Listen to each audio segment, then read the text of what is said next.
Hello guys, welcome back to my channel Anu's vlogs. అందరు ఎలా ఉన్నారు? అందరు బాగున్నారని కోరుకుంటున్నాను. అందరికీ హ్యాపీ సండే. ఈరోజు సండే స్పెషల్ ఏంటంటే జల్ల చేపలు తీసుకొచ్చారు. ఈ చేపల పులుసు పెడుతున్నాను. ఎలా పెడతానో చూపిస్తాను, చూడండి.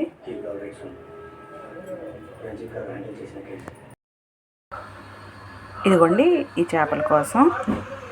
ఇదిగోండి చేపలను శుభ్రంగా కడుక్కొని ఉప్పు, పసుపు, అన్నీ, నిమ్మకాయ రసం అన్నీ పిండుకొని చక్కగా కలిపి పెట్టేసుకున్నాం.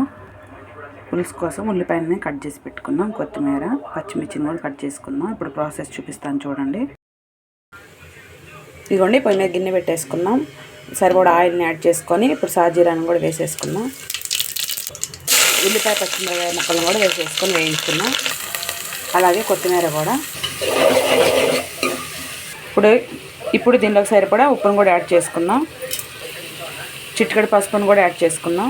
ఇప్పుడు ఉల్లిపాయలు వేగిపోయినాయి కాబట్టి అల్లం వెల్లుల్లి పేస్ట్ కూడా వేసుకున్నాం. ఇప్పుడు దీనిలోకి కొంచెం ధనియాల పొడి, కొబ్బరి పొడి, సరిపడా కారం, ఇప్పుడు ముందుగా కలిపి పెట్టుకున్న చేప ముక్కలను వేసేసుకున్నాం.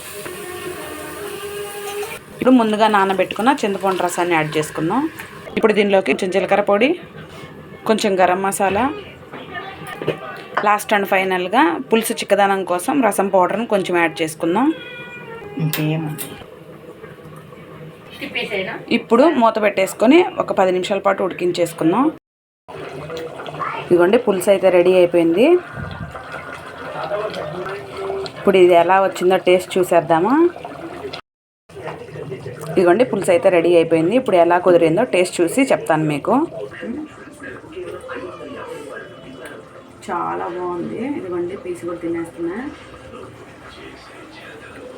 సూపర్గా వచ్చేసింది. ఈ వీడియో మీకు నచ్చినట్లయితే లైక్ చేయండి, షేర్ చేయండి, సబ్స్క్రైబ్ చేసుకోండి. Thank you for watching video.